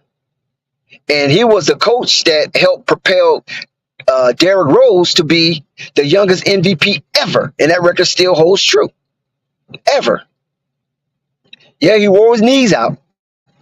Hell, Tommy T wore everybody's knees out. Watch yourself, Brunson. I never met Pat Riley, and I never met Phil Jackson. Do you know how hard it is to meet Phil? Because when Pat Riley was coaching, I was young, going to Laker games. So that wasn't a priority to meet Pat Riley. Your priority, you wanted to meet either Kareem or Magic. I wasn't even trying to meet Worthy or Byron Scott. I already know Michael Cooper. I know Michael Cooper like this. Like me and you know each other. I know Michael Cooper like that. He didn't live too far from me. So that wasn't a thrill. Plus, I went to his basketball camp. But to meet Kareem and Magic, that would have been a dream come true, even though I never met either one of them. So Pat Riley was just a dude in an Armani suit with his hair slicked back. I think he had that Paul Mitchell on his head. So now I didn't get a chance to meet Pat Riley. And when I start going to Summer League, I don't even know if Pat Riley been to a Summer League. You know, I don't even think he engaged in it. I think Eric Spoelstra been to one, but I never got a chance to meet Eric Spoelstra as well. But once Pat Riley left the Lakers, I wasn't really enthused with Pat Riley anymore because I felt that he turned on my team and went to the Knicks and then eventually went over to Miami.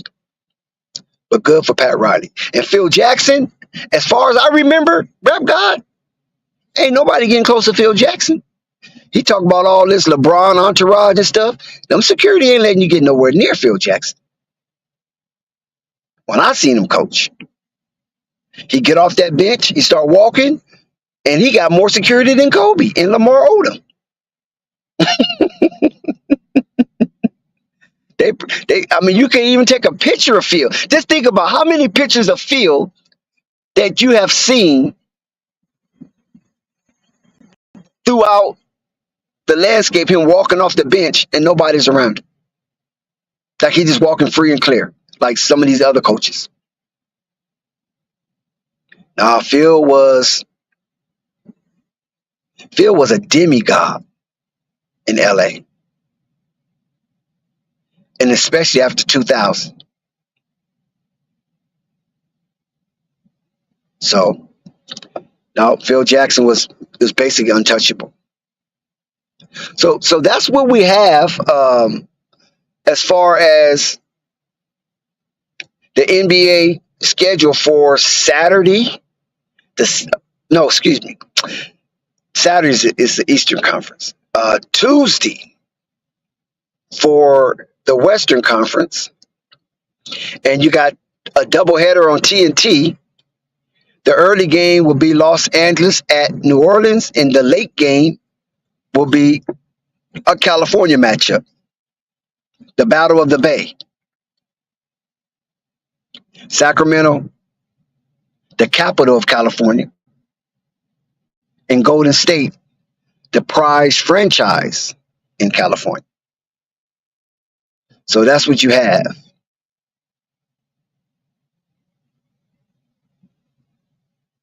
Well, I think Pat Riley wanted some ownership. I think that's why that was a haggle then. And at that time, with Jerry Buss, I don't think he wanted to give anybody ownership except Magic. I think Magic's the only Laker to have had ownership of the Los Angeles Lakers. Kareem, not Byron Scott, not James Worthy, because Magic was like his son, not Jerry West. So Pat Riley had to go somewhere where he can get into the higher executive, prove himself, and that's what he did with Miami. Remember, they offered him ownership to leave New York. So listen, hit that like button, man, because we definitely appreciate the engagement that you guys are rocking with us. So the number 2 seed in the Eastern Conference is shaky.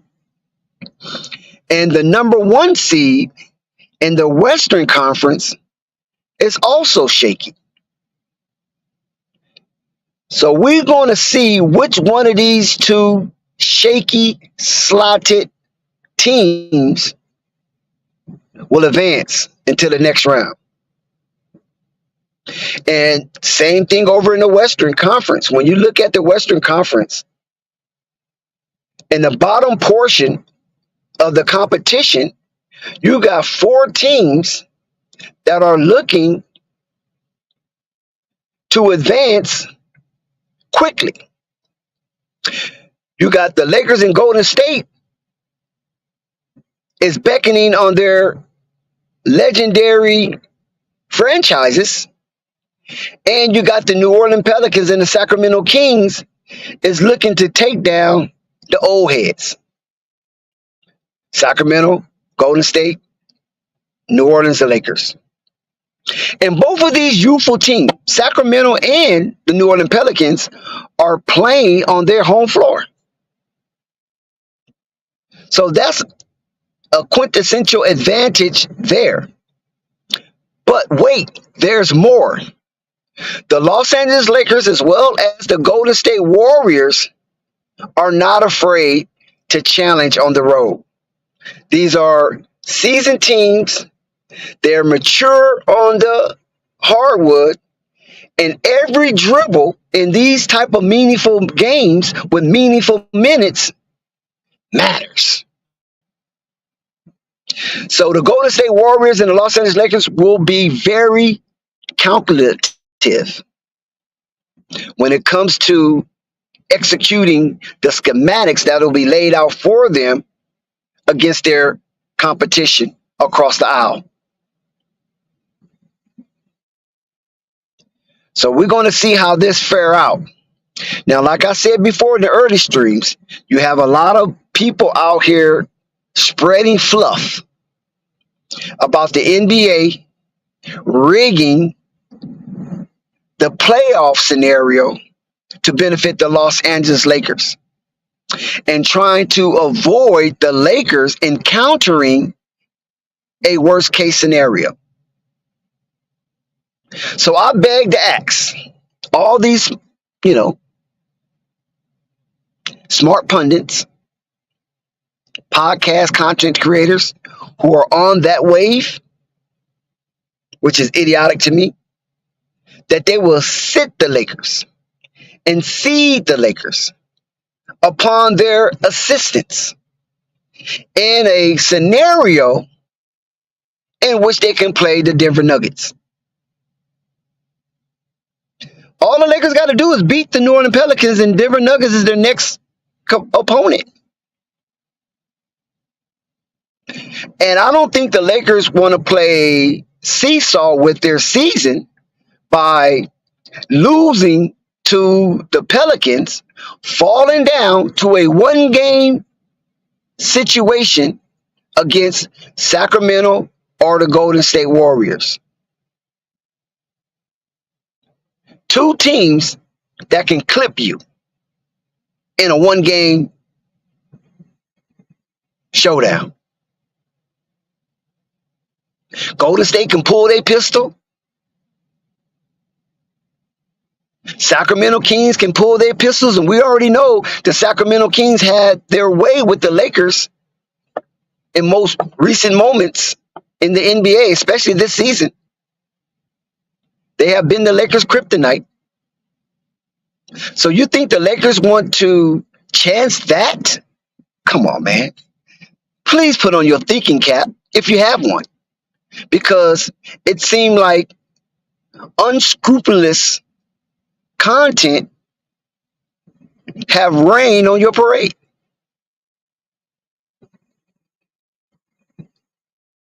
And instead of you retracting, you're going forward full-fledged,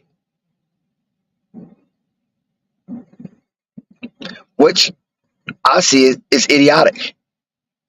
Because I know if I'm a Laker, I ain't finna play like that. Because I know if I advance to the playoffs, that's a guaranteed check. So I need to hurry up and win this game and get that next playoff money. And then on and on and on, the money increase. So I'm not finna play with this. And I think it's wacky to think that the Lakers will throw a game to play Sacramento or Golden State when either one of these teams can clip them. Sacramento had just clipped the Lakers a few days ago. I mean, that's Sacramento. Golden State. Golden State have just clipped the Lakers a few days ago. Lakers don't want that smoke. And Sacramento has been clipping the Lakers all season. And where the Lakers have been clipping the New Orleans Pelicans. So what sense do that make from the knuckleheads who have spewed that stupidity across the YouTube landscape? That doesn't make any sense at all. You win and move on. That's the only thing that matters to the Los Angeles Lakers right now in this play-in situation. Because if you was to go through the Laker locker room and ask every Laker player inside their silo, where do you want to be? You think they're going to say, the 8th seed? No, they're going to say, we wanted to be the 1 seed. Everybody's fighting to be the 1 seed, hopefully. If you have a competitive bone in your body, you're fighting for the 1 seed. Because the 1 seed is guaranteed home court throughout the playoffs, no matter what happens below you. It's like the ace of spade or the big joker. And speaking about jokers, I'm quite sure he's waiting for whoever's coming up into, what's that? 5280.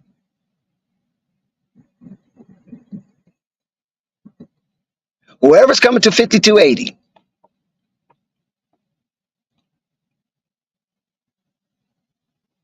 that ball arena, place where it's hard to breathe,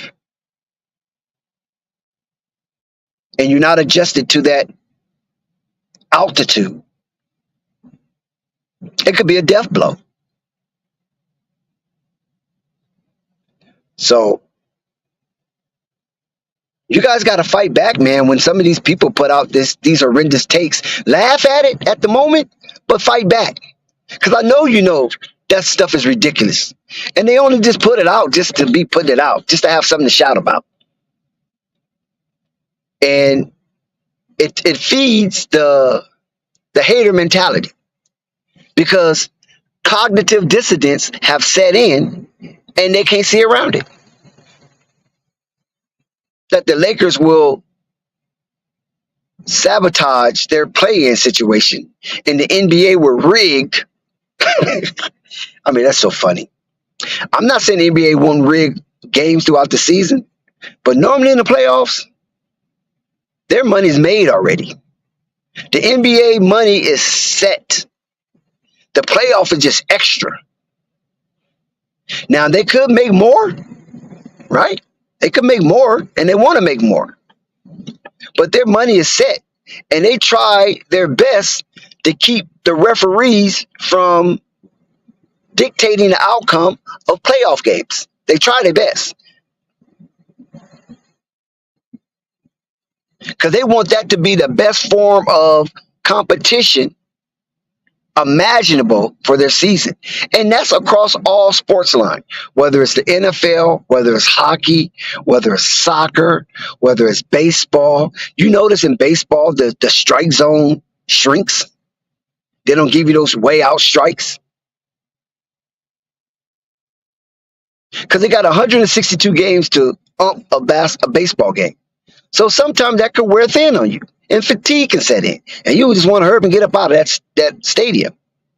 But when it comes to the playoffs in baseball, that strike zone shrinks. They don't give the pitchers that much leadway as they would in the regular season, because when it comes playoff, it is more heavily scrutinized, because there's only so many games played. And so a lot of eyes descend on these few games for these few teams that have made themselves eligible for the playoffs. So it's hard to try to rig that. And to combat that, the competition committee don't put certain refs on certain games in the playoffs, because when you follow the trail, it could be conflicting. So this is why most time it is straight up in the playoffs. Now, there could be some shenanigans every now and then throughout the years, but now, you know, with the gambling in the NBA, as LeVar told us before, he just messed up the game. But with the gambling in the NBA, and some players falling by the wayside by being caught up in gambling, and it's spewed over into their sport, this thing is heavily scrutinized, because it's a lot of money involved in these games. And this is where the games get bet on the most, is in the playoffs, because these games matter the most. It's more intensified because you're playing for a championship now. Whether the regular season, you're playing for seeding, the best seeding available, that'll put you at an advantageous mark. But once the seeding is set and all teams have settled in, then it's let the games begin. You know what? I don't even know. I will ask about that, Rap God. I will ask about the gym and see where they at with it because I don't know. Maybe AB the Hero might have more information on that. You might can ask him whenever you get an opportunity to. But I will ask. I will send a kite into them. I just purchased some new big baller brand gear. I'm about to go to Jamaica, and I'm going to have my big baller gear on when I get to Jamaica. And those Jamaican chicks is going to be all on me because I'm already coming with an American accent, and I ain't got to tell them that my pockets are heavy. So the big baller brand itself, when they see all my gear, they're gonna know, oh, he got something to trick off on. So we'll see how that unfolds. But nevertheless, yes, I would definitely inquire about that, and hopefully I get a soon enough response to relate to you. But yeah, but those are my happy feelings about the play-in games and playoff scenario in each conference. I'm more excited in the Western Conference, and it's not because of the Lakers. I'm more excited in the Western Conference is because the competition that we see over there, right? I want to see what Luka do, right? I want to see what Paul George going to do. You know, so some of these matchups are very intriguing and interesting. I want to see what Zion do. I really want to see what Zion do. It's devastating that he's playing the Lakers, and I know he feel the weight of pressure of playing a stoic franchise like the Lakers. And this is his inaugural playoff appearance. Play-in appearance. He ain't in the playoff yet. Play-in appearance. But it's still extended season. So this is the first opportunity Zion has to play meaningful minutes. And how will he endure? How will he approach this pressurized situation on that rectangle floor? That's going to be interesting in itself to see how Zion, not only how he approaches it, because, Zion had got a lot of flack for some of his off-court antics. And now this is an opportunity for the young man to forge forward and to eradicate some, if not most, or if not all, of the epithets that was hurled at him during his off-court antics of 2 consecutive seasons. So will Zion march until the Saints come home? Or will he falter against the Lakers and will have to drop down and get another opportunity against either Golden State or Sacramento to move into the 8th seed? So that's going to be a very interesting outcome for the New Orleans Pelicans. And let me remind you that the New Orleans Pelicans are playing at home. So they're going to have all the voodoo in the world to cast spells on the Los Angeles Lakers. And we know how they feel about Anthony Davis. It almost worked because he had some back issues. But somehow, some way, somebody cast that spell that they put on Anthony Davis. And with his super play to close out that game, the Lakers prevailed. And this is why we get a rematch of that game. Same bat time, same bat channel, same bat cave. So let's see if the Lakers can ward off any spells that has been cast on them coming from the voodoo market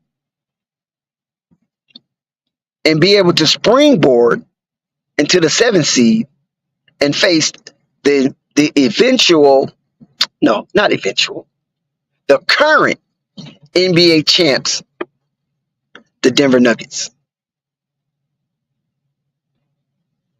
I think that will be interesting to see. So I think it's going to be a lot of eyes on this game. I mean, we just coming off the WNBA draft, which was pretty exciting, and then prior to that, we coming off of NCAA madness, was pretty exciting, especially on the women's side.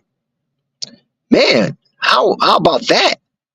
Look, all the eyes that have been attentive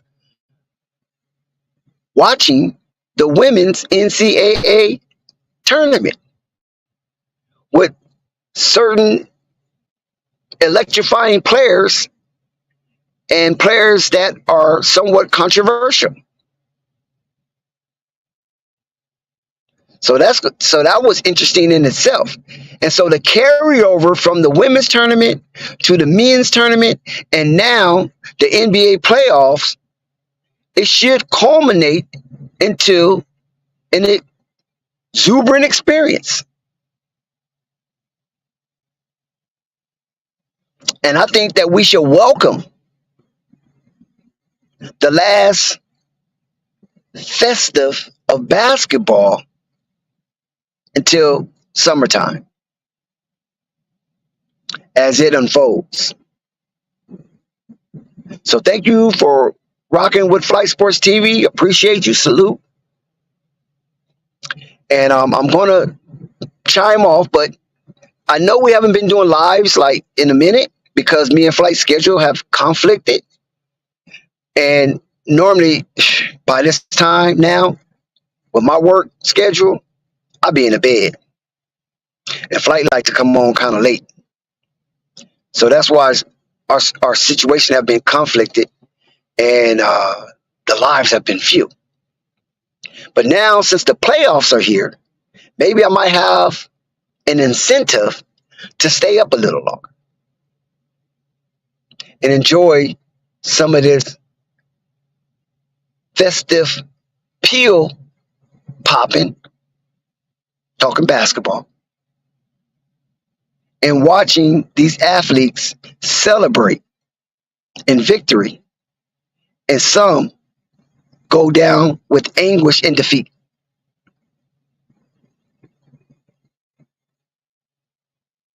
And I'm glad that you guys are here to witness it on this level.